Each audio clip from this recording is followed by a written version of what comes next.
Good day, sir. I am Rexmal Bacaresa from BSMT1 Antares. So for today's video, I'll be discussing the objectives and different markings required in the load line convention and their crucial role in ship stability. So, objectives of load line convention. The first one is prevent overloading. It ensures vessels do not exceed their safe loading capacity. Next is enhance stability. Prevents excessive submersion that could lead to capsizing. Third one is ensure seaworthiness. It regulates how much freeboard a ship must have. Next one is improve safety in different climates. Load lines variations adapt to freshwater, seawater, summer, and winter conditions. And the last one is promote international compliance. It standardizes rules to prevent unsafe loading practices globally. So, next one is seasonal load line markings. The first one is TF or tropical freshwater. It means highest loading limit for ships in tropical freshwater.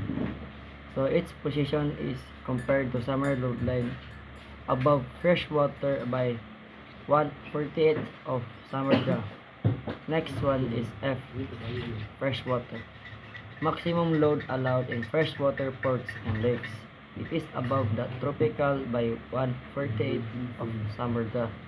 Next is T, tropical sea water.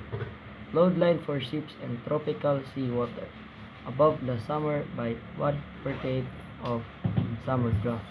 Next one is summer sea water. Standard reference load line. So it is the baseline reference. Next one is winter seawater.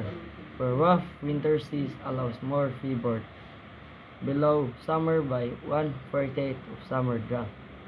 WNA or Winter North Atlantic.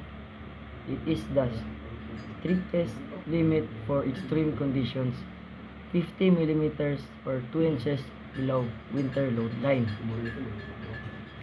Next is why seasonal load lines matter. Because it adjusts for different water densities, like freshwater is less dense than seawater. Next is it adapts to rougher seas in winter, ensuring better ship stability. Next one is prevent overloading, reducing risk of hull stress and sinking. And lastly, it ensures compliance with international maritime regulations. Role in ship stability. Prevents excessive draft. It means keeping the hull at a safe level above water. Next one is maintains reserve buoyancy. It ensures the ships remain afloat even in rough seas. Accounts for water density differences. It adjusts the load limit based on the ship's operating region. The last one is ensures structural integrity. It avoids overloading that could lead to hull stress and failures. So that's all. So in summary, the Load Line Convention is a fundamental regulation in maritime safety by cargo, crew, and the environment from the dangers of overloading and instability.